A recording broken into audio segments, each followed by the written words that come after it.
Hello everyone, welcome to my channel chem master by Neeraj Mahajan. बच्चे, आज की वीडियो में हम डिस्कस करेंगे अपने सॉल्यूशन चैप्टर का concentration term topic.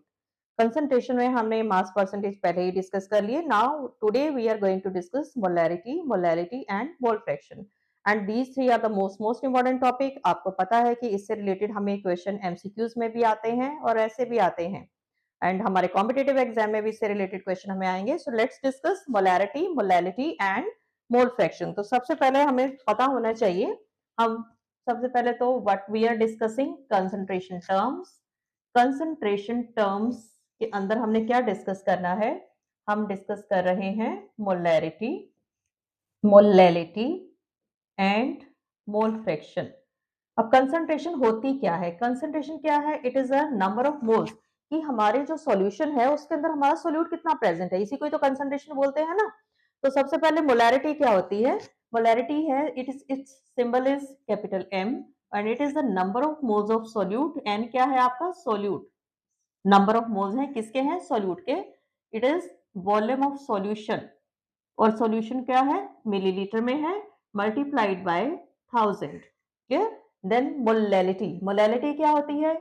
It is the number of moles of solute present in the given mass of solvent. यहाँ पर हमने वॉल्यूम नहीं, यहाँ पर हमने मास ऑफ सॉल्वेंट लिखना है एंड जो it is in milligram and multiplied by 1000। Next आता है हमारा मोल फ्रैक्शन। मोल फ्रैक्शन का जो हमारा सिंबल है इसको एक्स बोलते हैं। मोल फ्रैक्शन किसके ऊपर डिपेंड करता है? नंबर ऑफ मोल्स के ऊपर। So it is the number of moles of your component, number of moles of your solute कह सकते हो आप, upon number of moles of, short में हम लिख लेते हैं, solute plus number of moles of solvent. Means you can say total number of moles. एक सॉल्यूशन के अंदर सोल्यूट और सॉल्वेंट है, तो जब आपने मोल फ्रैक्शन निकालना है तो नंबर ऑफ मोल्स जिसका भी मोल फ्रैक्शन निकालोगे उसके नंबर ऑफ मोल्स ऊपर लिखोगे divided by the total number of moles of solute. अब तीनों कंसंट्रेशन टर्म्स में से देखकर आपको क्या लग रहा है, कौन सी तीनों में से कंसंट्रेशन टर्म है जो टेम्परेचर के ऊपर डिपेंडेंट है और कौन सी नहीं है? Molarity, it depends on the volume, volume is related to temperature. ये टेम्परेचर के बढ़ने से या कम करने से इसके ऊपर काफी ज्यादा असर होता है। It contract as well as expand. तो volume is dependent on temperature, it means molarity temperature के ऊपर डिपेंडेंट है, लेकिन molality and mole fraction temperature के इंडिपेंडेंट टर्म्स हैं। ये आपका 1 मार्क का क्वेश्चन आता है। क्लियर?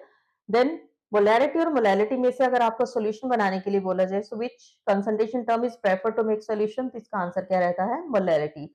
रीजन क्या दोगे आप? Because molality is not depending on temperature, तो उसमें वेरिएशन की पॉसिबिलिटी बहुत कम होती है। तो आज हम ये तीनों कंसंट्रेशन टर्म्स डिस्कस करेंगे। तो हम तीनों का ही एक एक न्यूमेरिकल करेंगे जिससे हमें काफी ज्यादा क्लैरिटी हो जाएगी। तो पहले हम न्यूमेरिकल करते हैं मोलैरिटी एंड मोलैलिटी से related. So let's do one numerical. हमारा क्वेश्चन है, ए solution of glucose, A solution of glucose, glucose का फॉर्मूला क्या होता है? C6H12O6 और इसका मॉलिक्यूलर मास हमें दे रखा है 180 gram mole inverse in water. In water is labeled as labeled as 10% by mass. What would be the what would be the molality? हमें एक ही क्वेश्चन में मोलैलिटी एंड मोलैरिटी दोनों पूछी है। What would be the molality and molarity of the solution? Density of solution is given to us. Density of solution is 1.2 gram millilitre inverse. तो ये हमारी स्टेटमेंट है, इसमें हमें मोलैरिटी भी निकाली, मोलैलिटी। तो जब भी आपने कोई भी न्यूमेरिकल करना है तो आपने क्या करना है? सबसे पहले फॉर्मूला लिखना है। तो मैं सबसे पहले मोलैरिटी का फॉर्मूला लिख रही हूँ। मोलैरिटी क्या होती है? It is the number of moles of solute upon volume in millilitre into 1000। अब मुझे यहाँ पर वॉल्यूम चाहिए, तो volume is not given to me. मुझे क्या दे रखा है? मेरा सोल्यूट दे रखा है और सॉल्वेंट दे रखा है 10%। ठीक है, तो इट मीन अभी मैं मोलैरिटी नहीं निकालूंगी। अब मैं मोलैलिटी का फॉर्मूला लिखती हूँ, सिंबल है स्मॉल एम। मोलैलिटी क्या होती है? It is the number of moles of solute upon mass of solvent in milligram. आप ग्राम में लिखो, इन ग्राम। ठीक है, यहाँ भी हम ग्राम लिखते हैं, इन ग्राम, मिलीग्राम तो फिर काफी स्मॉल यूनिट आ गई, ठीक, इनटू 1000। अब यहाँ पर देखिए मुझे दे रखा है 10%, ठीक है। 10% का क्या मतलब है? मीनिंग ऑफ 10% बाय मास, इसका क्या मीनिंग है? 10% मीन्स कि मेरा जो एक सॉल्यूशन है वो 100 ग्राम का है, ठीक है। इससे मुझे क्या क्लैरिटी हो गई? Mass of solution is given to me 100%, का मतलब 100। कई बच्चों को यही समझ नहीं आता कि अरे मास ऑफ सॉल्यूशन तो दिया ही नहीं था, स्टेटमेंट ही गलत है, आधी चीजें दे रखी आधी देनी हुई, तो इसलिए वो न्यूमेरिकल सॉल्व नहीं करते हैं, but everything is given to you. 10% का मीनिंग क्या है कि मास ऑफ सॉल्यूशन 100 ग्राम है, इसमें आपका जो मास ऑफ सॉल्यूट है वो क्या है? आपका 10 ग्राम है। अगर 100 में से 10 ग्राम आपका मास ऑफ सोल्यूट है तो मास ऑफ सॉल्वेंट क्या हो गया आपका? 100 माइनस 10 करिए, इट विल बी 90 ग्राम। अब आपका जो सोल्यूट क्या है, हमें क्लैरिटी है ना, स्टेटमेंट हमने जब भी कोई न्यूमेरिकल आए हमने कम से कम 3-4 बार स्टेटमेंट पढ़नी है। तो ये हमारा है ग्लूकोज, और सॉल्वेंट क्या है हमारा? वाटर। तो हमें वाटर का भी पता है, हमें अपने सोल्यूट का भी पता है। अब मैं सबसे पहले, इट मींस मेरी मोलैलिटी निकालने की पॉसिबिलिटी ज्यादा है, तो मैं सबसे पहले मोलैलिटी निकालूंगी। तो स्मॉल एम इसका सिंबल है। अब नंबर ऑफ मोल्स मुझे चाहिए, मोलैलिटी या मोलैरिटी कुछ भी निकालो तो नंबर ऑफ मोल्स हमें चाहिए। नंबर ऑफ मोल्स निकालने का फॉर्मूला क्या है? ठीक है, सबसे पहले अभी मोलैलिटी में बाद में निकालूंगी, सबसे पहले मुझे नंबर ऑफ मोल्स चाहिए। किसके चाहिए मुझे? सोल्यूट के, क्योंकि फॉर्मूले में क्या है? Number of moles of solute. तो मैं यहाँ पर नंबर ऑफ मोल्स किसके निकालूंगी? ग्लूकोज के। नंबर ऑफ मोल्स निकालने का फॉर्मूला क्या है? Given mass upon molecular mass, given mass upon molecular mass. Glucose का मास मुझे कितना दे रखा है? 10 ग्राम। ग्लूकोज का मॉलिक्यूलर मास कितना दे रखा है मुझे? 180। अगर ना भी दिया हो तो ग्लूकोज का फॉर्मूला हमें पता होता है C6H12O6, तो हम वहां से निकाल सकते हैं। तो यहाँ पर सॉल्व करके 10 अपॉन 180, इसको सॉल्व करके मेरा जो molecular mass number of moles आए हैं 0.0556। यहाँ पर मुझे नंबर ऑफ मोल्स पता चल चुके हैं। अब हम मोलैलिटी निकालते हैं। तो small m is equal to 0.0556 upon mass of the solvent, मुझे कितना दे रखा है? 90 ग्राम, इंटू 1000।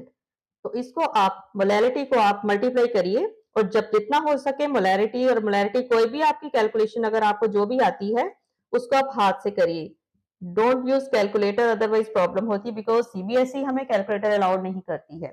क्लियर? तो हमारी मोलैलिटी कितनी आ गई? 0.618 मोलल।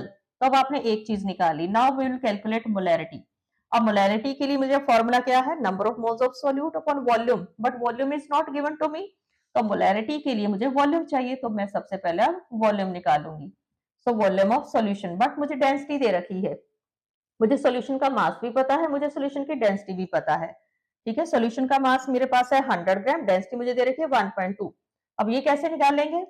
हमें पता है डेंसिटी किसके बराबर होती है? Density is equal to mass by volume. तो वॉल्यूम यहाँ पर क्या आ जाएगा? Mass by density. मास कितना है? 100 ग्राम। डेंसिटी कितनी है? 1.2। तो इसको आप सॉल्व करते हो तो आपका यहाँ पर वॉल्यूम कितना आ जाता है? 83.3 मिलीलीटर। तो यहाँ पर हमने वॉल्यूम ऑफ सॉल्यूशन निकाल लिया है। अब हम मोलैरिटी निकालेंगे। It is the number of moles of solute. Number of moles solute glucose के कितने थे? 0.0556 अपॉन वॉल्यूम कितना आ गया है हमारा? 83.3 मिलीलीटर इंटू 1000। तो मोलैरिटी इसको आप कैलकुलेशन जब करते हो तो इसको सॉल्व करके आपका आएगा 0.667 मोलर। आपने यूनिट जरूर लिखनी है, यूनिट नहीं लिखी तो हाफ मार्क्स आपके कट हो गए। तब आप देखिए आपने एक ही न्यूमेरिकल के अंदर मोलैरिटी भी कैलकुलेट की है, मोलैलिटी भी। So it's very easy to calculate molarity and molality, but अगर आप स्टेप वाइज करते हो, समझ के करते हो, लेकिन इसके लिए इसेंशियल क्या है? आपको स्टेटमेंट कम से कम 2-3 बार पढ़नी है। ये नहीं कि एक बार ऐसे सुपरफिशियली रीड कर फटाफट न्यूमेरिकल सॉल्व करने बैठ गए, तब हमेशा हमारा न्यूमेरिकल गलत जाएगा। आराम से करिए, ज्यादा से ज्यादा 2 मिनट ज्यादा लग जाएंगे, बट मार्क्स आपके 100% कंफर्म्ड है। और ये 95% इसके 100%, 95 भी कम है, 100% ये आपको न्यूमेरिकल मोलैरिटी, मोलैलिटी और मोल फ्रैक्शन के आते हैं और आने भी हैं। सो इसको बहुत अच्छी तरह से करना है आपने, और वीडियो को लाइक शेयर सब्सक्राइब करना तो बिल्कुल भी नहीं भूलना। अब हमारी एक कंसंट्रेशन टर्म है, that is a mole fraction. चलिए हम एक न्यूमेरिकल अब इसका भी करेंगे। मोल फ्रैक्शन का तो बहुत इजी है। अब आप इसका जरा फॉर्मूला चेक करिए। मोल फ्रैक्शन को अगर आपका कोई भी न्यूमेरिकल मोल फ्रैक्शन से रिलेटेड आता है तो हमें क्या चाहिए? मैंने यूनिट्स को इरेज नहीं करा है ताकि हमें फॉर्मूला हमारे सामने रहे और हमें कोई प्रॉब्लम ना हो। So let's do. अब हम मोल फ्रैक्शन करेंगे, तो मोल फ्रैक्शन का आप जरा फॉर्मूला चेक करिए, इसमें क्या है, नंबर ऑफ मोल्स ही है। सोल्यूट के चाहिए नंबर ऑफ मोल्स, सॉल्वेंट के चाहिए नंबर ऑफ मोल्स, और कुछ भी नहीं चाहिए। तो बहुत इजी है। चलिए हम इसका क्वेश्चन करते हैं कि आपने मोल फ्रैक्शन कैसे कैलकुलेट करना है।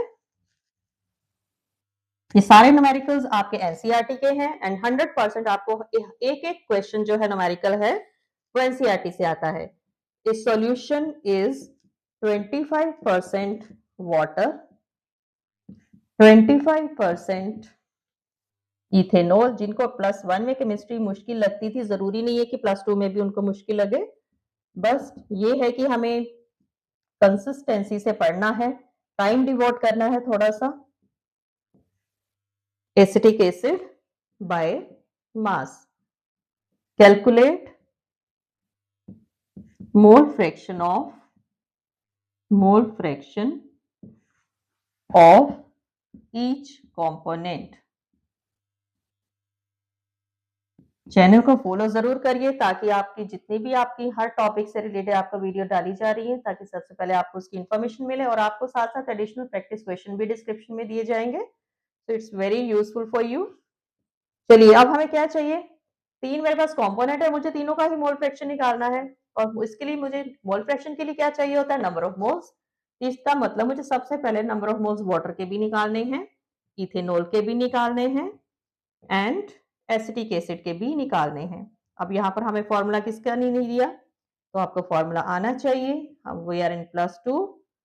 अब वाटर का फॉर्मूला क्या होता है, H2O, इथेनॉल C2H5OH, और एसिटिक एसिड क्या होता है हमारा, CH3COOH। चलिए अब हम निकालते हैं number of moles. Number of moles क्या होता है, given mass upon molecular mass, given mass upon molecular mass. तो तीनों केसेस में अब मास, गिवन मास का मतलब टोटल सॉल्यूशन आपका 100% है। 100 में से 25 ग्राम वाटर है, 25 ग्राम इथेनॉल है, और 50 ग्राम एसिटिक एसिड। तो इट मींस वाटर का मास मुझे कितना दिया है, 25। H2O 2 + 16, वाटर का मॉलिक्यूलर मास कितना आ गया यहाँ पर, 18। सबसे पहले मॉलिक्यूलर मास निकालते हैं। कार्बन 2 है, 24, हाइड्रोजन 6 है, प्लस ऑक्सीजन का एटॉमिक मास कितना होता है, 16। तो इसको अगर आप ऐड कर लेते हो, 16 6 22, देन इसका अगर आप कैलकुलेट करते हो तो इसका आपका मॉलिक्यूलर मास आता है 46। देन एसिटिक एसिड का मॉलिक्यूलर मास भी कैलकुलेट करके 60 आएगा। So it is 50/60। हमने सारी वैल्यूज फिल कर ली हैं। चलिए अब हम नंबर ऑफ मोल्स की वैल्यू लिखते हैं कि हर एक के नंबर ऑफ मोल्स कितने आए हैं। 25/18, it's come to be 1.338। Ethanol 25/46, it is 0.543। Acetic acid 50/60, it's number of moles इसके आगे 0.833।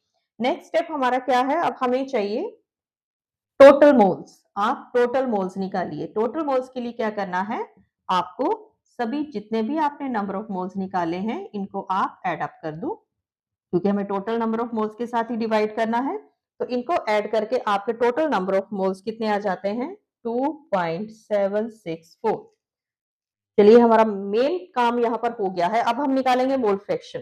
ठीक है, मोल फ्रैक्शन तीनों का निकालना है। सिंबल इसका एक्स होता है। सबसे पहले मोल फ्रैक्शन ऑफ वाटर, जिसके अपना मोल फ्रैक्शन जिसका भी निकालना है उसके नंबर ऑफ मोल्स आपने ऊपर रखने हैं। तो वाटर के नंबर ऑफ मोल्स कितने आए हैं, 1.388, divided by total number of moles 2.764।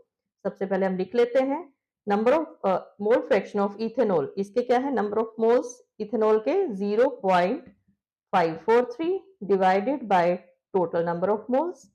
Then mole fraction of acetic acid, इसके नंबर ऑफ मोल्स कितने आए हैं, जिसका निकालना है उसके नंबर ऑफ मोल्स ऊपर, 0.833 divided by total number of moles. I hope ये आपको बहुत अच्छी तरह से क्लैरिटी हो रही है कि कैसे आपने मोल फ्रैक्शन निकालना है।